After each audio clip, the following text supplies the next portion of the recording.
Prezadas amigas, prezados amigos, que o Senhor seja conosco e nos envolva na sua proteção. Na noite do dia 17 de abril de 1857, o preclaro pensador e pedagogo Hippolyte Léon Denis Arrivaille, que utilizava o pseudônimo de Allan Kardec, tinha dificuldade de conciliar o sono. Aquela noite era feita de expectativas. Não obstante o seu caráter diamantino de tranquilidade, de paz, ele de alguma forma tinha uma saudável ansiedade. Porque no dia seguinte iria acontecer um evento que deveria alterar a cultura internacional, que deveria modificar de alguma forma os padrões da ética, inaugurando uma nova mentalidade para a humanidade do futuro. O pedagogo Rivaio passava pela mente, na sua memória, todas as peripécias que tiveram lugar e que resultaram naquele dia formoso. No dia seguinte, em Paris, a primavera fazia com que os ventos soprassem o perfume que talvez saísse do próprio jardim do Louvre. E, perfumando com as rosas, tornava a psicosfera de natureza especial. Aquela manhã, algo chuvosa, mas ao mesmo tempo com clima agradável e ameno, a brisa soprando suavemente, deu uma atmosfera que no Teatro da Ópera de Paris, na Avenida Santana, no famoso bairro da Ópera, por onde algumas personalidades passavam, também passou o preclaro pedagogo, o excelente codificador da doutrina espírita. Ele caminhava na direção de uma livraria que ficava na Grande Ballier, no coração de Paris. A livraria Danty, cujo proprietário, então recentemente falecido, era seu amigo pessoal, o senhor Edouard Danty. E ao chegar na livraria, ele se detém fascinado diante da sua viúva, a senhora Melania Danty, e o seu filho mais velho. Ambos esperavam a presença do pedagogo, que deveria ali se reunir com eles para aguardar as carroças que deveriam chegar às 11 da manhã, trazendo cerca de 250 obras que são exemplares de um livro que ele tinha oportunidade de publicar. Ao travar contato com a senhora Melania, ele se recorda de que ela prometeu publicar aquele livro, apesar de seu filho, ali então presente também, negar a possibilidade de dizer a ela que não se tratava de algo promissor e que a livraria deveria recusar lançar uma obra daquela natureza, uma vez que naquela época o materialismo histórico, o empirismo, o cientificismo em geral e a negação de qualquer proposta religiosa, qualquer filosofia espiritualista, impediam e de alguma forma ridicularizavam aqueles que defendiam esses pensamentos. O filho mais velho dela teve a oportunidade de pedir-lhe que não publicasse a obra. Mas ela se recordava que o seu marido, quando vivo, quando aqui no mundo, lendo a obra, o original, se deteve tão fascinado que disse: eu prometo, me empenharei em divulgá-la, porque se trata de uma obra extraordinária. O futuro vai fazer justiça a esse livro, porque nele estão as naves da filosofia e da ciência futura. Eu me empenharei em divulgar, mas ele morreu. Mas como a sua palavra empenhada e honrada havia sido colocada, a sua viúva fez questão de honrar a palavra do seu marido.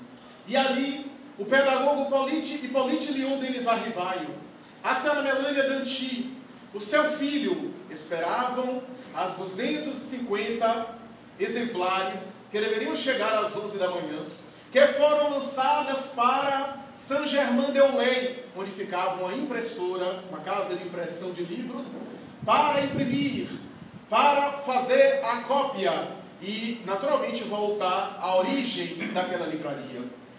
Na expectativa, o professor Hippolyte Léon Denis Arrivaille conversava animadamente com aquelas duas personagens. Lembrava-se dos acontecimentos que tiveram lugar, quando fenômenos estranhos chamavam a atenção da humanidade, começando com a América do Norte, com algumas personalidades célebres de Nova York, e mais tarde tomando conta da Europa e chamando a atenção da população europeia, particularmente da França, quando as pessoas faziam saraus para ouvir, ver, acompanhar aqueles fenômenos estranhos, heterodoxos, que provocavam ruídos, batidas, movimento de cadeiras e mesas, chamando a atenção. O professor Rivaio, que desde criança, educado numa família católica de magistrados, mais tarde foi encaminhado para ser educado em uma escola por um protestante, Henrique Pestalozzi, que é um dos pais da futura pedagogia, que o orientou e, graças ao seu brilhantismo cultural, às suas habilidades intelectuais, vai mais tarde se tornar o braço direito de Pestalozzi com aproximadamente 12 anos de idade, no famoso castelo de Verdun, na Suíça, onde ele foi educado nos métodos pestalozzianos. Compreendeu as duas religiões mais dominantes na época e tinha na sua intimidade a ideia e a intuição de que deveria existir um poder maior e uma causa transcendental para explicar a origem do universo, não obstante se tornar cientista. Mais tarde, o seu pensamento privilegiado, a sua cultura acadêmica invulgar, impossibilitou que ele continuasse aceitando as informações que procediam das religiões da época, as informações que eram oriundas da teologia dogmática, da intolerância da fé. Se tornou então livre pensador. Um indivíduo que não estava vinculado a religião nenhuma, recomeçou a ler as ideias do positivismo de Augusto Comte, leu os grandes tratadistas da ciência do momento, porque além de pedagogo, porque mais tarde se tornaria educador, inclusive erguendo 2 institutos para educar crianças e jovens nos métodos pestalozzianos, mas também vai se tornar um emérito pensador, filólogo, porque traduziu várias obras de outras línguas para o francês, já que era excepcional conhecedor do idioma francês. Fez a primeira gramática dos verbos irregulares da língua francesa, os mais difíceis das línguas neolatinas. Fez um dos primeiros programas da Universidade de Sorbonne.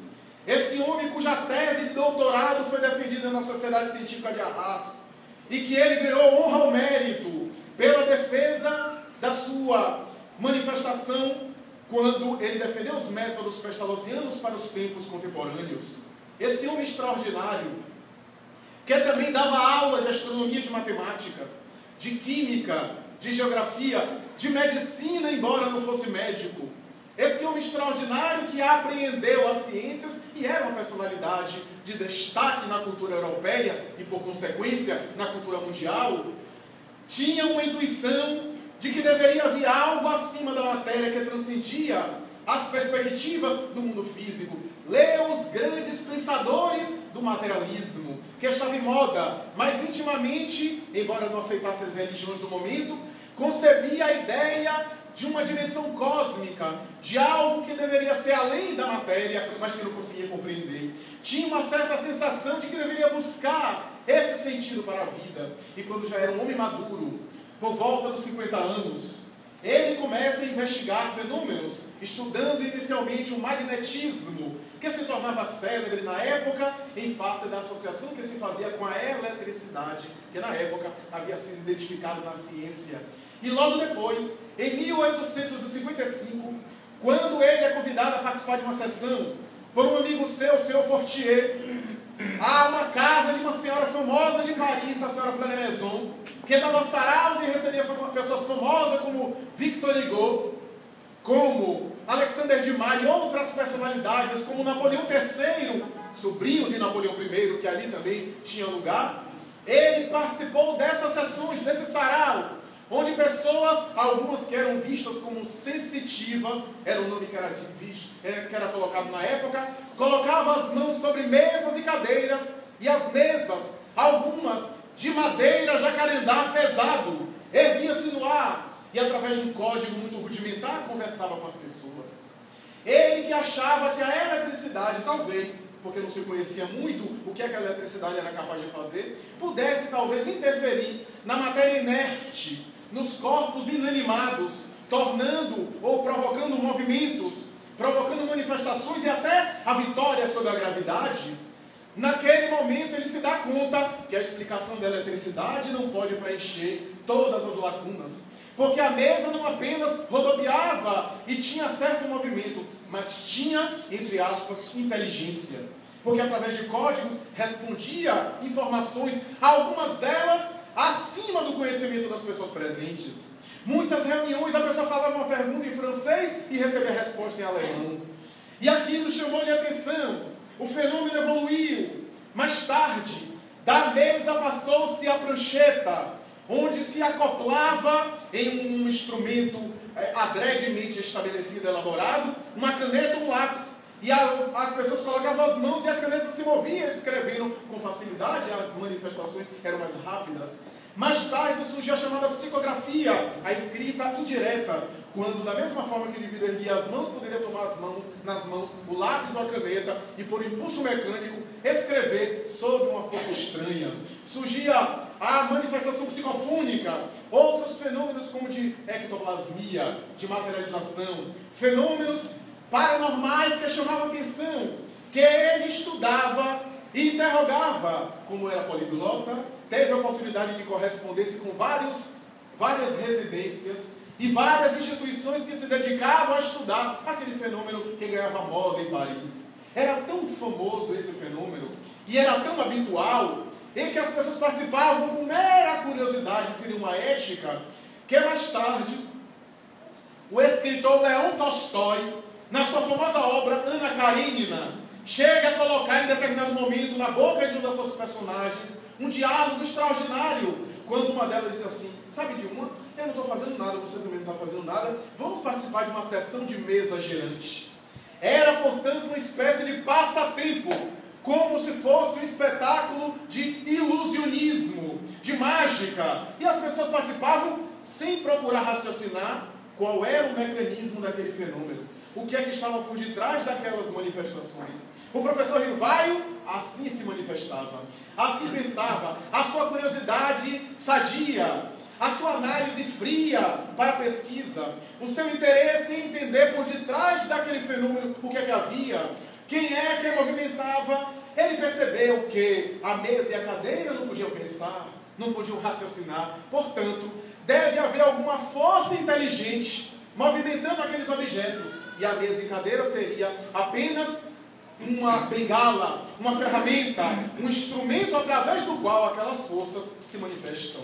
E através de perguntas, ele mesmo recebe as informações dessas forças, que aliás, as pessoas não concebiam dessa forma. Alguns indivíduos costumam dizer que a ideia de seres invisíveis, espirituais, foram concebidos ou criados pelas pessoas presentes nas reuniões, mas a maioria delas negava essa possibilidade. E a contragosto da opinião, porque o materialismo estava em voga, e ninguém, ou a maioria das pessoas não tinha coragem de confessar qualquer crença espiritualista, para não se passar por um idiota, alguém cuja inteligência é retardada. Então, o materialismo era o que estava na moda. E, em contrário do que as pessoas pensavam, as forças diziam que se tratava de seres que viveram na Terra, que morreram apenas o corpo, mas que continuavam vivos, que continuavam vibrantes, com a mesma característica, e voltavam para dar informações do que é que acontecia na vida após a morte. O professor Hippolyte Léon Denis Rivaio investiga aquelas informações e mais tarde o espírito amigo seu, através da senhorita Jafé, a médium Jafé, em transe diz: eu te conheço há muito tempo. E em reencarnações anteriores, quando éramos amigos, há mais ou menos 18 séculos atrás, 200 anos antes de Jesus, aliás, 20 séculos atrás, tu te chamavas Allan Kardec, tu eras druida e eu era amigo teu. E ele, com aquela informação, vai achar um nome tão curioso que vai adotar um pseudônimo para publicar os livros, a fim de que as pessoas não associassem a obra com a personalidade que ele era, associada à pedagogia, à educação, às ciências em geral, porque se tratava de uma obra que ele afirmava com toda a coragem que não pertencia à sua cabeça, à sua inteligência, era oriunda de informações que não eram do seu talento, da sua habilidade. Ele reconhecia que não pertencia a ele, e por isso adotou um pseudônimo, Allan Kardec. Naquele dia, 18 de abril de 1857, chegam as primeiras carroças. O livro dos Espíritos é apresentado. Inaugura-se uma nova mentalidade. Naquele mesmo dia, conta a tradição que o astrônomo francês Nicolas Camille Flammarion entra na livraria e, vendo aquele burburinho, pergunta o que estava acontecendo, e alguém disse: é porque acaba-se de publicar uma obra diferente. E ele, Nicolas Camille Flammarion, que era genial, gênio precoce, que desde os 15 anos era astrônomo, que com essa idade foi designado a ser diretor do Observatório de Juvisy, na França. Esse homem que era amante das estrelas e que no fundo acreditava que no mundo, no universo, como nós conhecemos, deve haver vida em outros planetas, conforme mais recentemente Carl Sagan, o notável astrônomo americano, autor de uma série de vídeos chamado Cosmos, também assim se declarou antes de falecer. Nicolas Camille Flammarion assim se declarava. Ele tinha a intuição de que deveria haver vida, e ao pegar aquela obra, o Livro dos Espíritos, ele abre ao acaso, entre aspas, em uma parte da pluralidade dos mundos habitados. E ao ler as informações, ele se deslumbra. Quando ali há a informação de que, da mesma forma que existem seres que conseguem respirar dentro d'água, e que se nós não conhecêssemos o sistema respiratório dos peixes, ninguém ia admitir que se pode respirar dentro d'água, deve haver seres com uma conformação fisiológica, biológica específica para habitar planetas em diferentes localizações, afastados, por exemplo, do Sol, ou que há outras fontes de calor. E ele, lendo aquelas informações, se deslumbra, porque era isso que ele pensava há muito tempo, mas ali estavam as informações que ele acalentava no raciocínio, e ele, deslumbrado, fecha a obra, pede e paga para um exemplar, e pergunta à senhora Melânia quem era aquele Allan Kardec. E a senhora, dona daquele estabelecimento, responde: o senhor está com sorte porque o professor Rivaio está aqui presente. Mas o professor Rivaio, eu o conheço de nome, já ouvi falar dele, pois o pseudônimo dele é Allan Kardec. Os dois abraçam-se, apertam as mãos, em uma amizade que nem a morte vai interromper. Porque em 1869, no discurso de morte de Allan Kardec, designado era Nicolas Camille Flammarion, que entre outras considerações chegou a dizer: meus amigos, Allan Kardec era le bon sens incarné, o bom senso encarnado. Não há elogio maior em relação à pessoa, a sensatez em pessoa, e tece outras considerações. Mas, naquele momento, o professor Rivaio sai da livraria, conta ainda Canuto de Abreu e outros biógrafos, que passeando pela Avenida Santana, pela Rua da Ópera, ele passa por uma carruagem que estava conduzindo uma senhora, uma jovem senhora, uma madame. A carruagem para e ela saúda o professor Rivaio, porque se tratavam de amigos. Era a senhora Aurore Dufan, a notável George Sand, o pseudônimo que ela usava.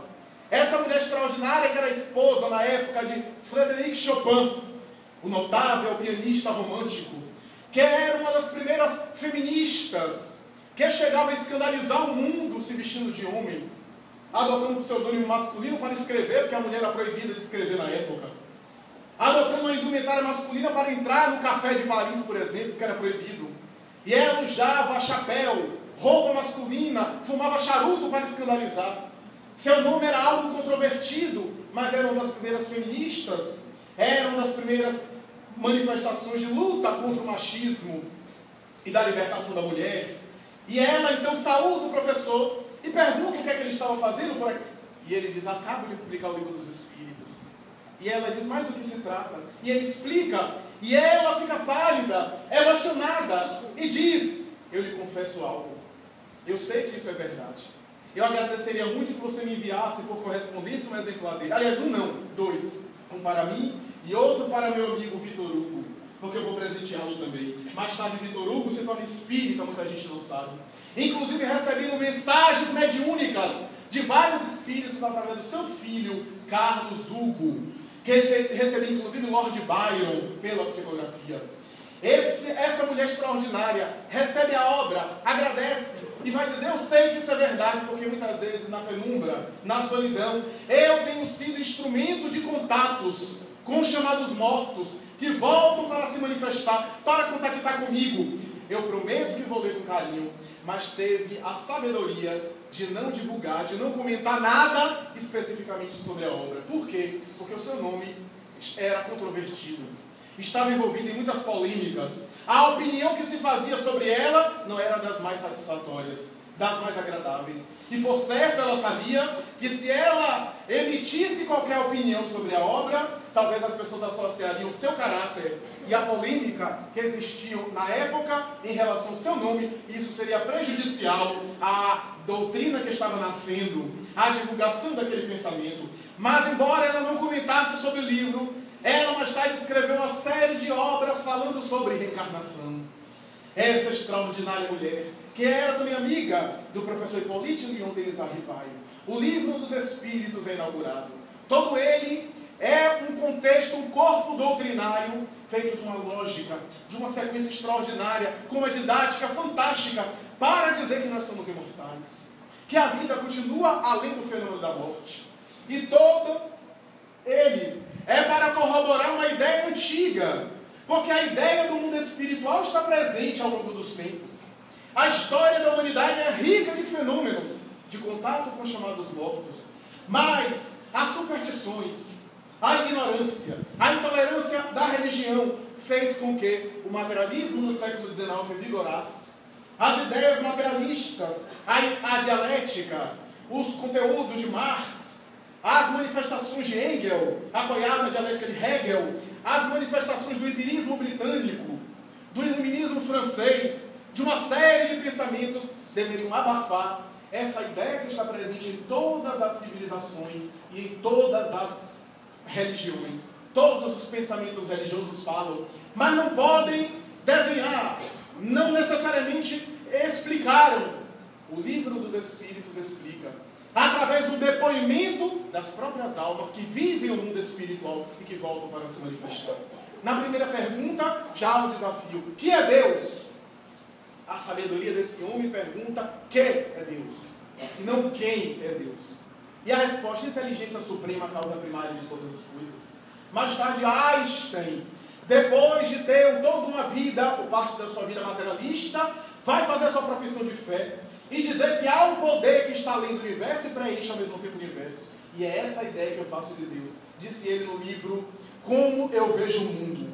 Esse notável matemático concepcionista, o pai da teoria da relatividade, esse homem extraordinário, faz a sua profissão de fé.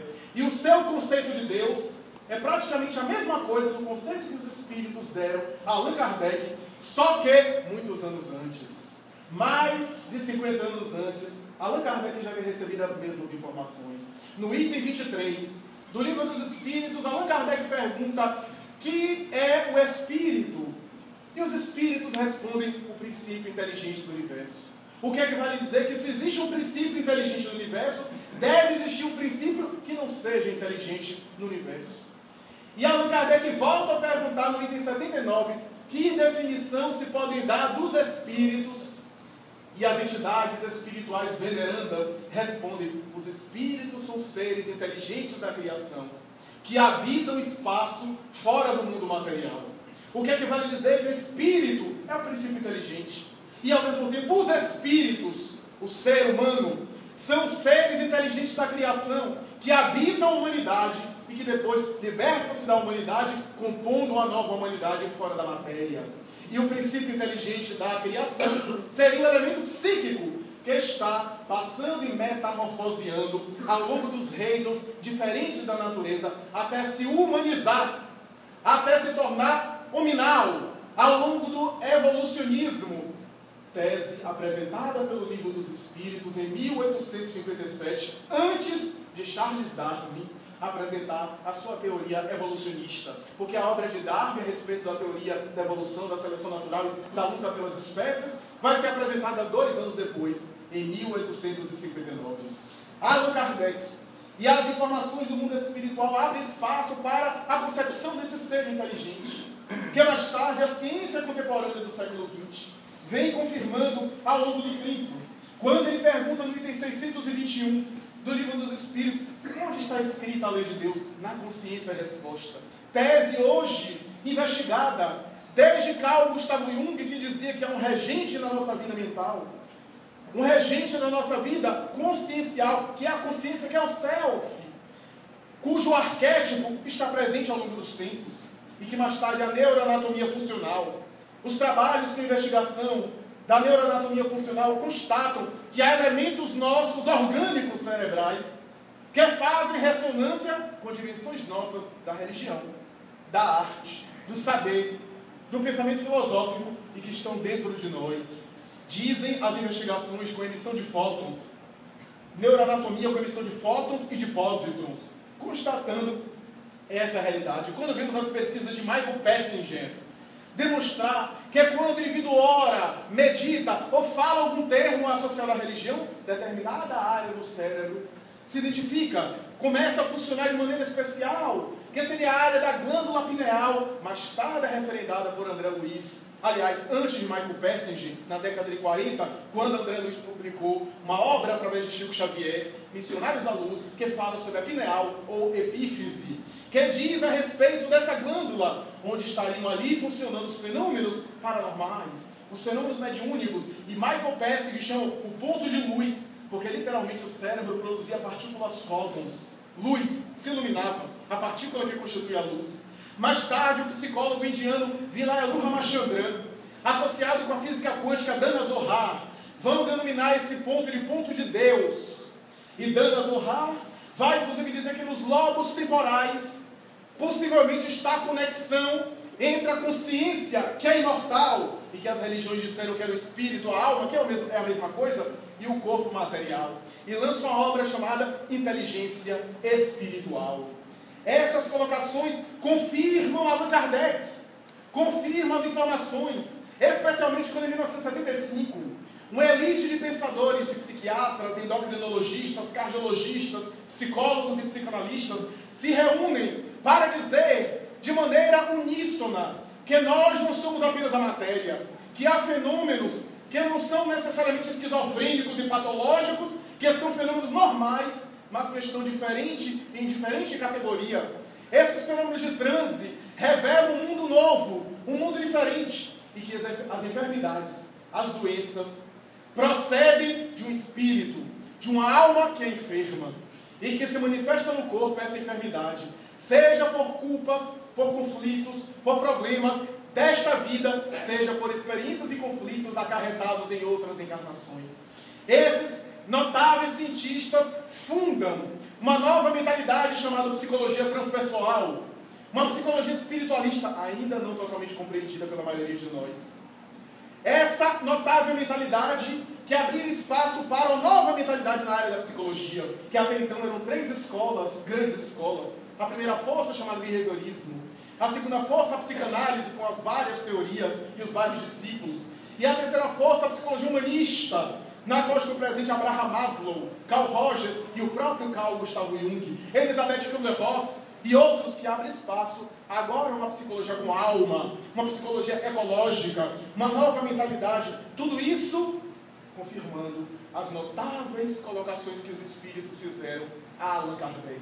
Quando o astrofísico inglês Firth declara: encontrei o espírito no laboratório, e ele é feito de uma fisiologia, segundo o conceito da física quântica, e uma psicologia, Se posso fazer uma metáfora, eu diria que o espírito é feito de partículas mindon, partículas de mind, de mente, a expressão inglesa.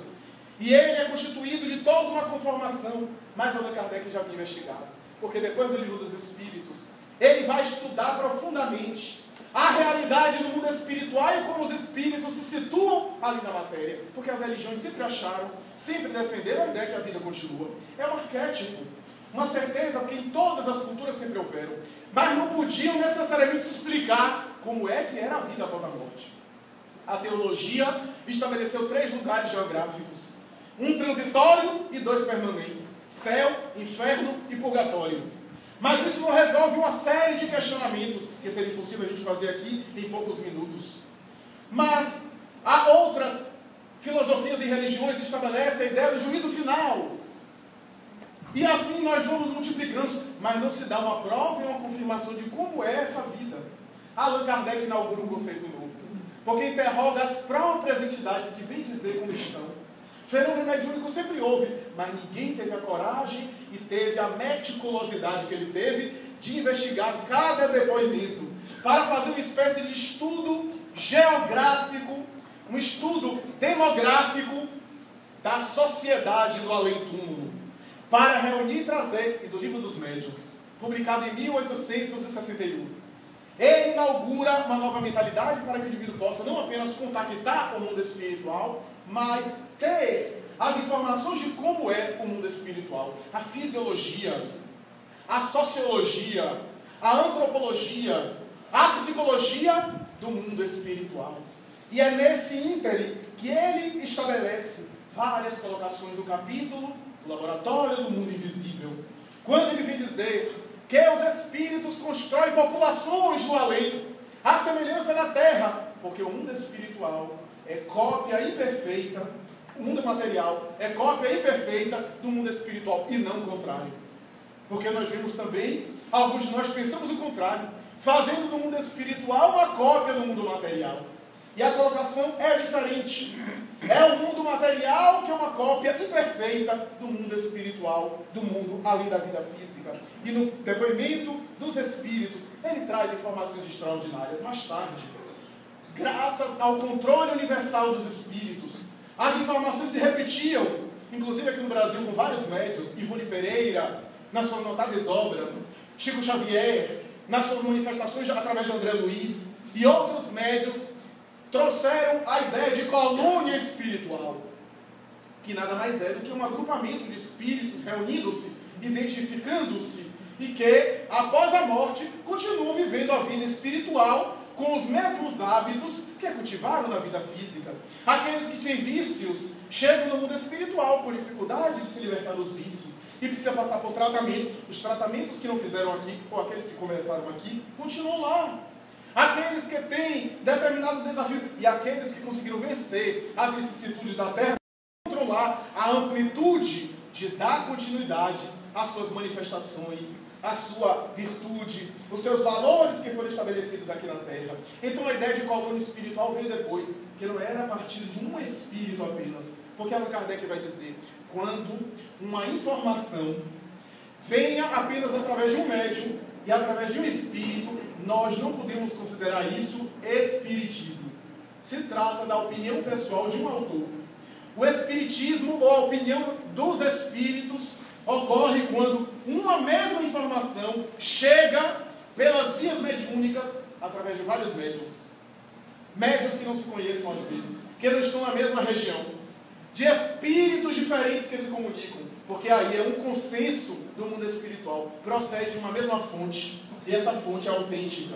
Porque o espírito, quando desencarna, o indivíduo, quando morre, chega no mundo espiritual, ele não muda de mentalidade, de relâmpago, ele permanece como ele é.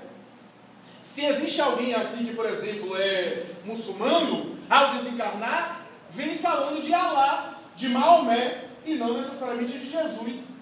O fato de desencarnar não quer dizer que muda totalmente a pessoa. E a pessoa passa a aceitar todas as verdades espirituais. A pessoa desperta como se é, com as suas virtudes e os seus defeitos, as suas imperfeições. Daí porque, às vezes, o espírito não sabe mais do que nós. Kardec chega a dizer, há espíritos que não sabem mais do que muitos homens, porque são ignorantes. tem preconceitos, tem os seus sistemas. Tanto é que alguns espíritos que se comunicam, que procedem de religiões ortodoxas, falam que não existe reencarnação. Porque eles desencarnaram, mas continuam com a mentalidade católica, por exemplo. Alguns espíritos ex-católicos que se comunicaram com Allan Kardec diziam que não existia reencarnação, porque permaneciam com a sua visão específica. Mas é o consenso no mundo espiritual que vai incluir aquele ponto no espiritismo. Daí porque a ideia de colúnia inicialmente veio de Ivone Pereira, com o livro Memórias de um Suicida. Ela teve que guardar esse livro durante 30 anos, porque à época não foi aceito. Porque o cuidado também do movimento, ela foi a própria veneranda da Federação Espírita Brasileira, e lhe recusaram, disseram não. E ela, como médium sensato, não ficou magoada, melindrada, como muito médium fica, não vou mais lá. Pegou a obra, guardou, porque reconhecia que não vinha da sua cabeça aquelas informações. Então não tinha coragem de rasgar, mas também respeitava aquelas informações e a decisão da Federação Espírita Brasileira e se submeteu durante 30 anos. Ela manteve os originais guardados. Veio Chico Xavier, com a explosão de mediunidade, e veio o nosso lar de André Luiz, falando de colônia espiritual. Os mensageiros, e começa a vir outras informações. E aí a Federação chama Ivone Pereira de volta e recebe o seu livro.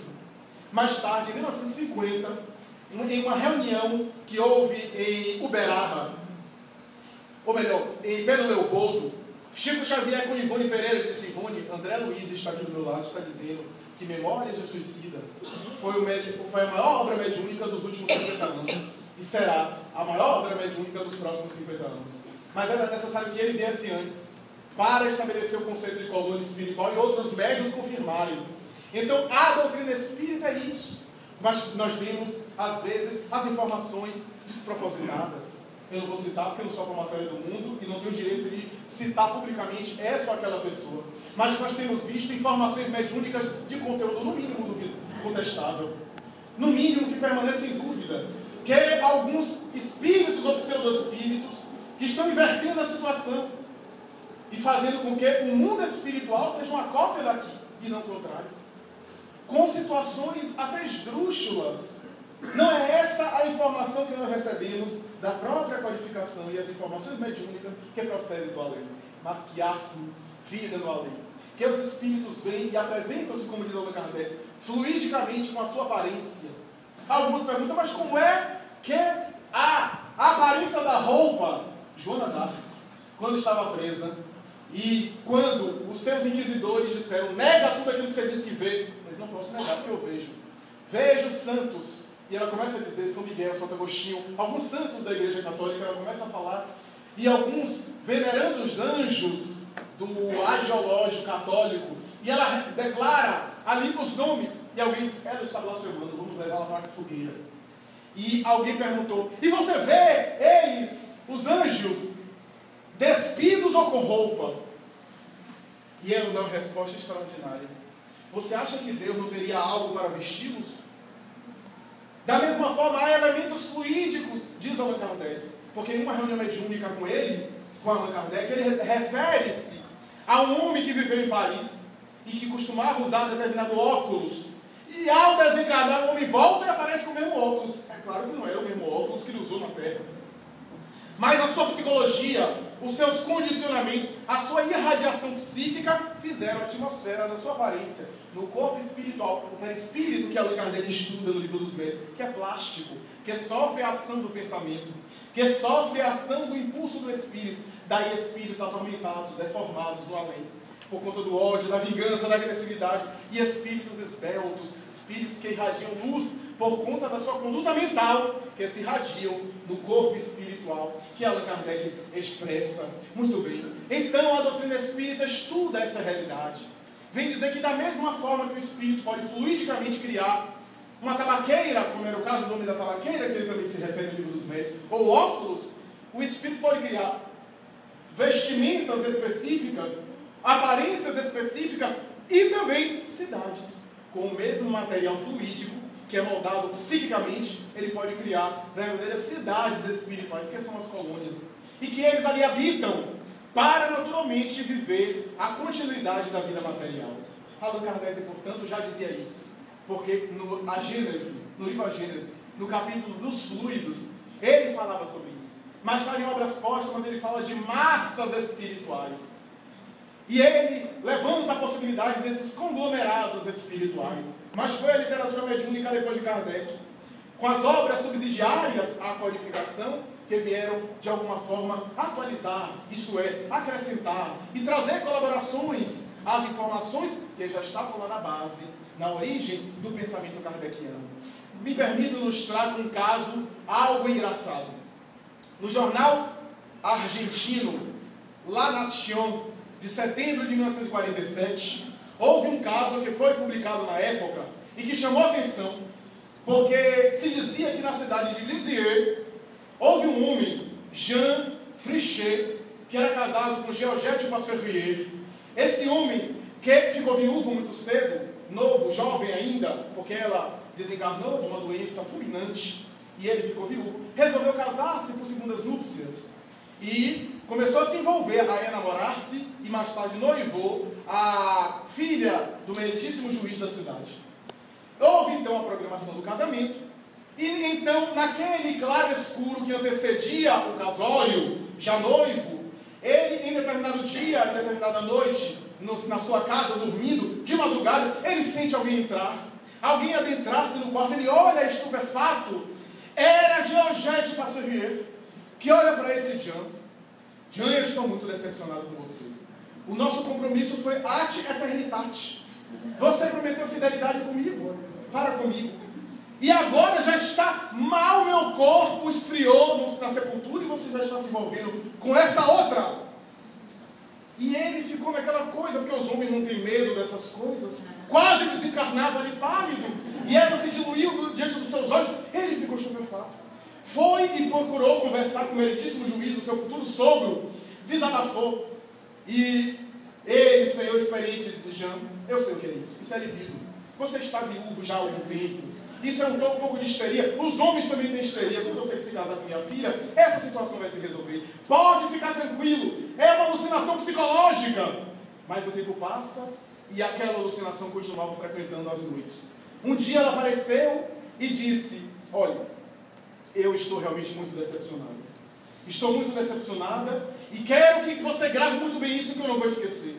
E retirou uma aliança que ela tinha nos dedos e jogou nele. A aliança pegou nele, bateu na quina da cama, caiu. E o cachorro, que era o cachorrinho dos dois, que eles tinham, o cachorrinho Flock, saiu às pressas e mordeu a aliança. Ele puxou e ficou uma moça no anel. Ele não conseguiu dormir mais. Quando amanheceu, a alva chegou, ele foi e começou a dialogar com o seu, agora, futuro quase ex-sogro. Porque ele desfez o noivado. Por garantia, ele ficou com medo, apavorado. Desfez o noivado, diz o jornal. E apresentou ali a prova. Eles: olha, não tem problema, vamos fazer o seguinte, eu vou pedir uma exumação cadavérica. Vamos retirar para ver que isso daí é uma alucinação. Possivelmente é o seu anel, a sua aliança, você deixou cair e o cachorrinho foi lá e mordeu e você está com toda essa... E ele dizia que não. E foi. A aliança, nesse ínterim, desapareceu. E quando se fez a exumação cadavérica, estava a aliança no dedo do esqueleto da sua esposa falecida. E quando se pegou, estava lá a moça, no mesmo lugar. Ele ficou estupefato. E o jornal La Nación acaba o relato dizendo: não é de bom tom se casar com o viúvo antes do consentimento da falecida.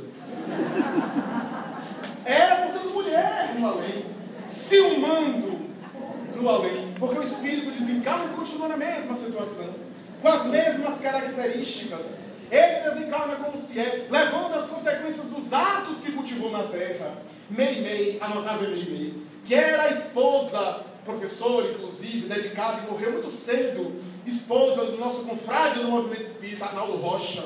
Ao desencarnar, ele se tornou revoltado, e mais tarde conhece Chico Xavier, por um acaso, esbarrando nele. Arnaldo conta isso de maneira bem engraçada. Eu era lutador de jiu-jitsu, eu fazia musculação, e na época eu estava tão revoltado, eu queria que agredir alguém para alguém me matar e eu matar a pessoa. Ou eu matava a pessoa e ia para a cadeia, ou me matava, porque eu estava revoltado, não acreditava em Deus, porque tinha a revolta de como é que nós, recentemente casados, não tínhamos nem 3 meses de casados, segundo o seu relato, e acontece uma situação daquela.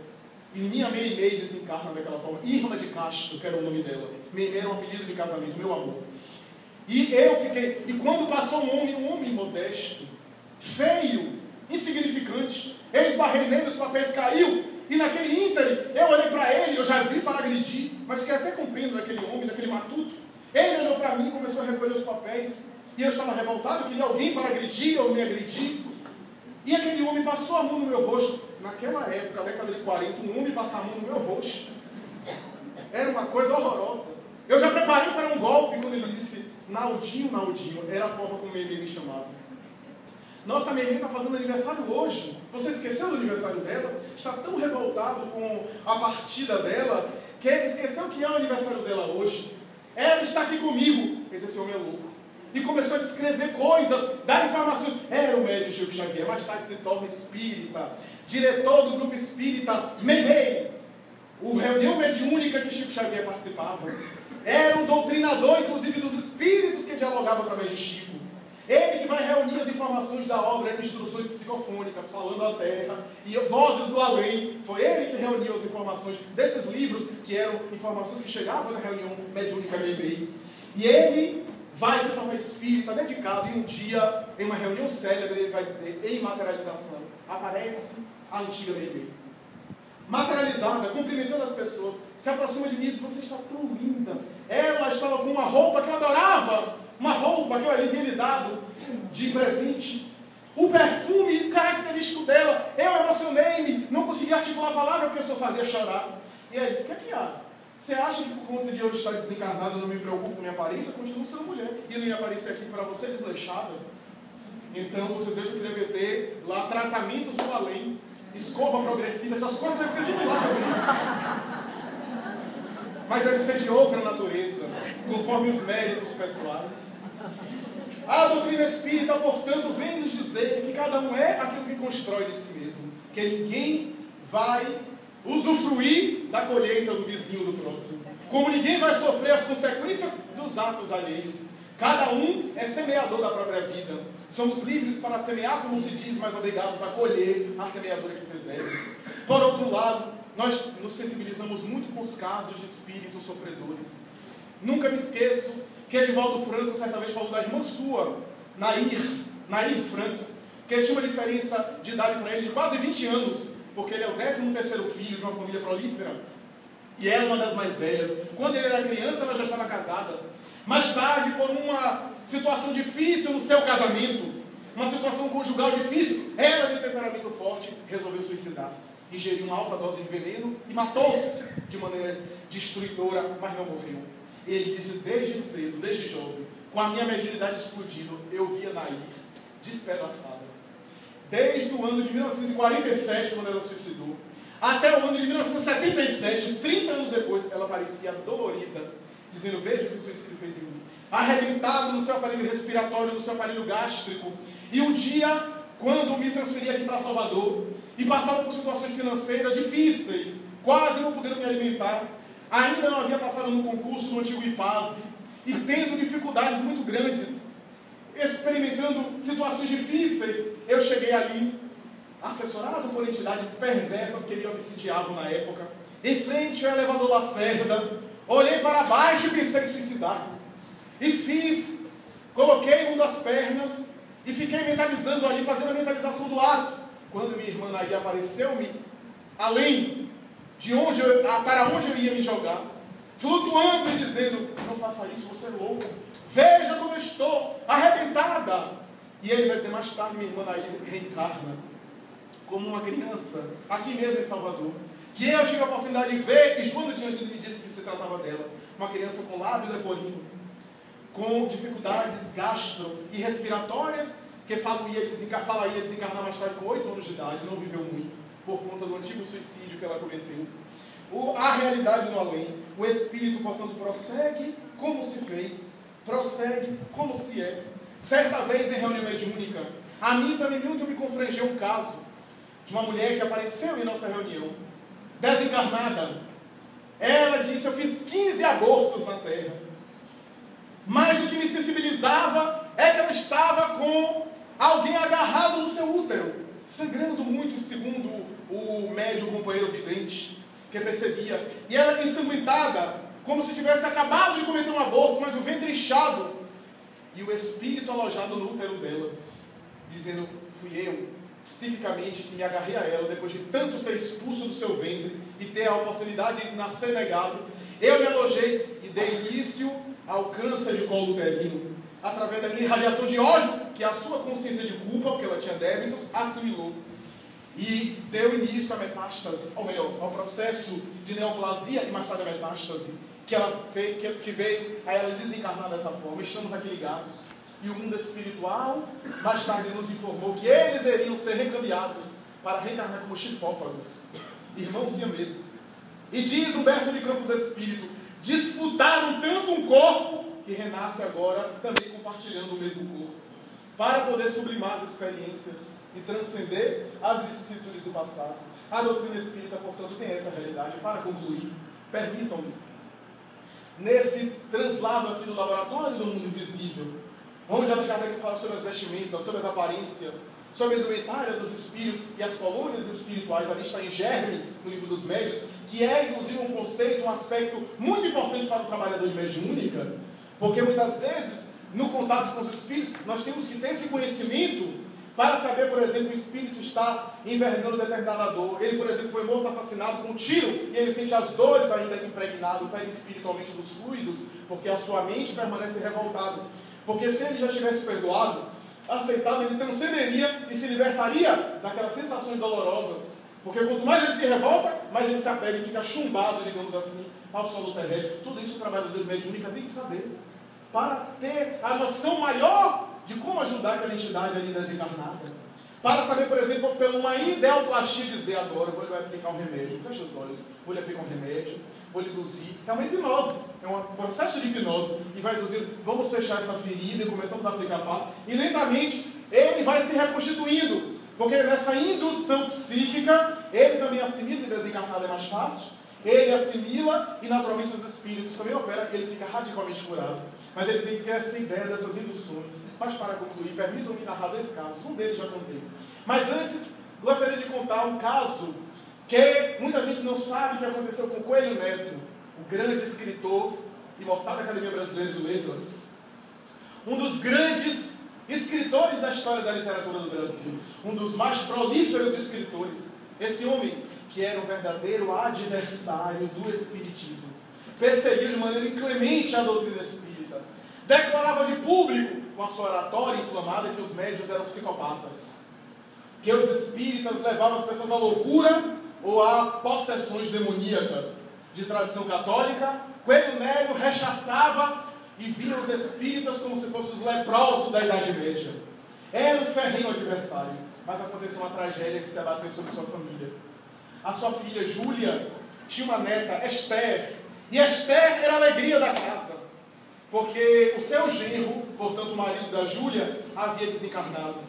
E ela, viúva, muito jovem, tinha na filha, portanto neta dele, a alegria da família, que fazia não apenas a alegria da mãe, viúva, mas também a alegria dele, como avô, já nos dias avançados da idade madura, da idade avançada.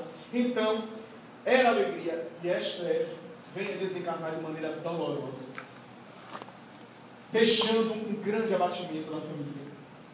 Uma grande dor, uma doença se abate nela e acelera o processo lentamente. Em 2 semanas ela desencarna. Começou com uma febre e depois a doença avançou e mais tarde a parada cardíaca. Era uma menina de 8 anos. A mãe, filha dele, parecia enlouquecer. Muitas vezes ele via a filha dizendo: eu vou ficar aqui no quarto de minha filha porque ela vai voltar. Hoje minha filha vai voltar. Minha filha não morreu não, ela deve estar brincando por aí, ela vai voltar. E ficava no processo de negação, no processo psicológico de recusar, e ficava ali. A expressão pálida, a falta de alimentação, a falta de apetite, os choros convulsivos à noite que ele ouvia a filha fazer, fizeram com que ele pensasse que a filha mais cedo ou mais tarde ia morrer ou ia enlouquecer. A tragédia abateu-se sobre a família e ele impedia que qualquer espírita chegasse perto dela, para não ficar enlouquecendo ela ainda mais. Pediu para ele se mudarem para Copacabana, eles tinham uma casa em Copacabana, mas ela se negou, dizendo que queria ficar ali, porque ali é o lugar dela e da sua filhinha Esther. Era penoso aquele processo, ele dava piedade, compaixão da filha, e aí ele ficou, até que um jovem, um jovem senhor, começou a frequentar a casa dela e começou a dialogar com ela. Pedia licença, foi apresentado e depois pedia escusas, entrava em uma sala, isto é, no quarto da filhinha Esther com a própria Júlia, e ficava ali conversando. Às vezes, Coelho Neto colocava, eu colocava às vezes o ouvido para saber o que eles dois estavam conversando, e eu ouvia risos, gargalhadas. Eu dizia, ai meu Deus, que bom, minha filha está refazendo a vida dela, está se enamorando agora, está envolvendo-se com outra pessoa, que bom, nada melhor do que isso para refazer, pelo menos a vida dela, porque a minha vida agora é uma tristeza, porque nunca mais essa presença vai ser preenchida, mas pelo menos ela é jovem, é nova, ela pode refazer a vida. E ficou assim. Mas até que um dia a minha esposa disse com ele mesmo, chegou a mim e disse, você imagina que nossa filha está dizendo que está conversando com a Esther. Aquele cavalheiro que tem vindo em nossa casa é o médium. Ele entra em transe. E não apenas conversa, a filha conversa com ela através do transe, mas também ele se concentra e através do nosso telefone. Eu tinha um telefone na época, era raríssimo, década de 40, raríssimo você ter um telefone. Eu tinha um telefone no quarto dela, que eu coloquei no quarto dela, e uma extensão no meu quarto. E a filha, nossa filha disse à minha esposa que não apenas conversava através do médium, mas também o médium entrando em transe, e médium de efeito físico, conforme Allan Kardec, irradiava. Estava no começo da época da transcomunicação instrumental. E eu pegava o aparelho, ela pegava o aparelho telefônico e conversava com a minha filha. Eu me revoltei. A próxima vez que aquele homem entrasse ali, eu ia rechaçá-lo. Mas a filha e a própria mulher me pediram de fazer. E um dia eu disse assim, eu quero ver isso. Eu quero ver que charlatanismo é esse. E um dia ele entrou no quarto, ela entrou e eu fiquei na espreita. Peguei a extensão do meu quarto. Retirei o telefone e comecei a ouvir. Era a minha neta Esther. Eu conhecia a voz. Falava coisas que só ela sabia. Só nós da família sabíamos. Eu via a minha filha Júlia conversando de um lado e ela conversando do outro. Mas quando acabou a ligação, eu disse, não, eu também estou sendo enganado, estou sendo ludibriado. Chamei alguém responsável pela companhia telefônica. Eles mexeram na fiação, eles alguém deve estar se intrometendo na fiação eletrônica, estão fazendo um trote com minha filha. Eu quero saber de onde vem. E eles examinaram, não havia nada que pudesse indicar que alguém estivesse interrompendo a ligação, isso é, sim, interferindo naquela ligação. Inclusive eu colocar o aparelho para gravar os diálogos que havia. E um dia ela começou a conversar com o Esther, o técnico gravando com aparelho especializado, e eu no meu quarto, na extensão. Quando peguei a extensão, levei ao ouvido, eu ouvi minha neta dizendo, inclusive, mamãe, hoje eu estou muito feliz, que há muitas pessoas nos ouvindo hoje. Vovô acaba de pegar a extensão do telefone. Coelho Neto vai dizer, eu sou espírita. Alguém da mídia brasileira fez uma entrevista com ele e diz assim, mas Coelho Neto, você tem certeza que não está sendo enganado? Absoluto, quem é que não reconhece a própria neta? Mas por que a sua neta precisaria de um telefone para se comunicar? Meu amigo, o espírito, eu não sou entendido muito porque eu estou aprendendo ainda, mas o espírito precisa de algum instrumento. Da mesma forma que a música não é material, a música é imaterial, mas precisa do violino, do piano, para se manifestar. Da mesma forma que qualquer ideia abstrata precisa de algo para ser executado e colocar na matéria. O espírito precisa de um elemento material para se expressar. Agora não me pergunte por que minha neta preferiu o telefone. Foi o meio que ela se utilizou para expressar.